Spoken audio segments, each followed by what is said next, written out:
যদি রেজাল্ট প্রকাশ করে 739 জনের রক্তের উপর রেজাল্ট প্রকাশ হবে। কোনোভাবে রেজাল্ট প্রকাশ করতে দেব না। আপনারা আজকে সবাই মরতে বসতে আছে, রক্ত দিতে বসতে আছে।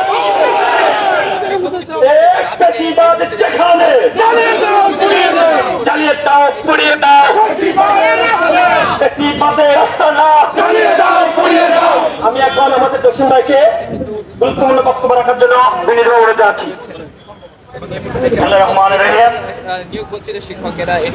আমরা 17তম নিবন্ধন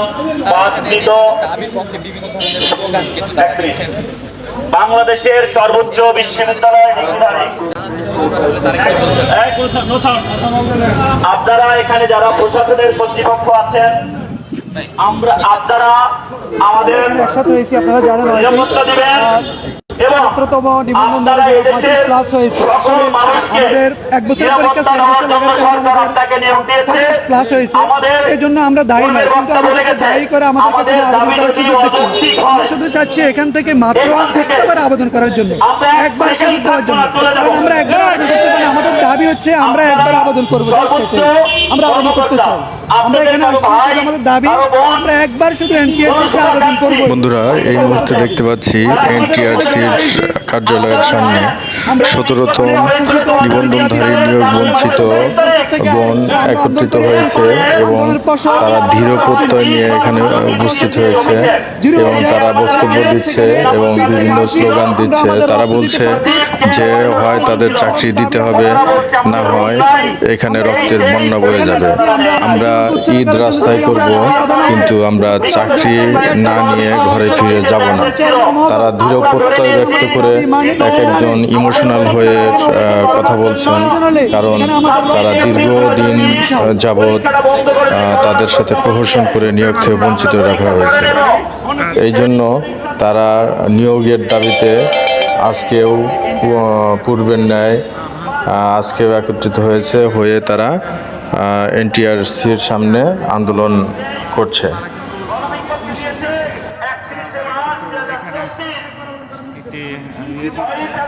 আমরা পাশাপাশি দেখছি তারা কিন্তু এখানে কাফনের কাপড় পরে এসেছে।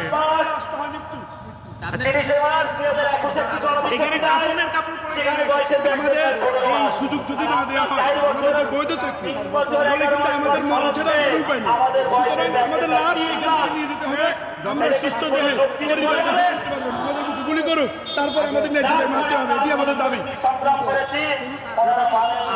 দেখছি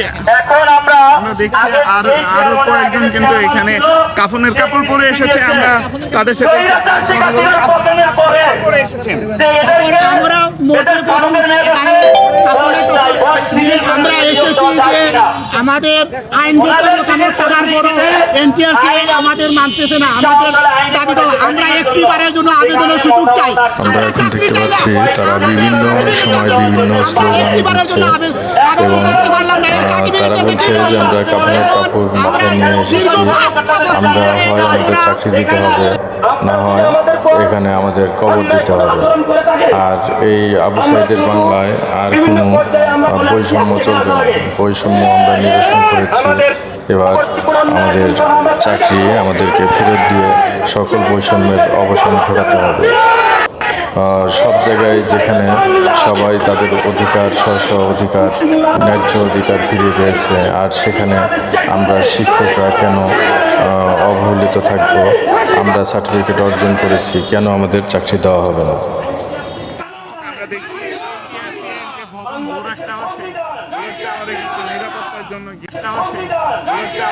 নিরাপত্তার জন্য গেটের সামনে বিভাগের মতামত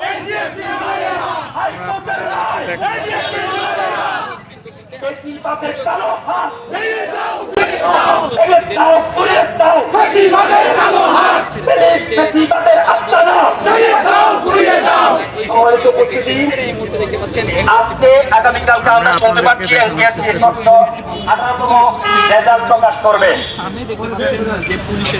এনটিআরসি আমাদের সমস্যার সমাধান না করে কোনোভাবে রেজাল্ট প্রকাশ করতে পারবে না।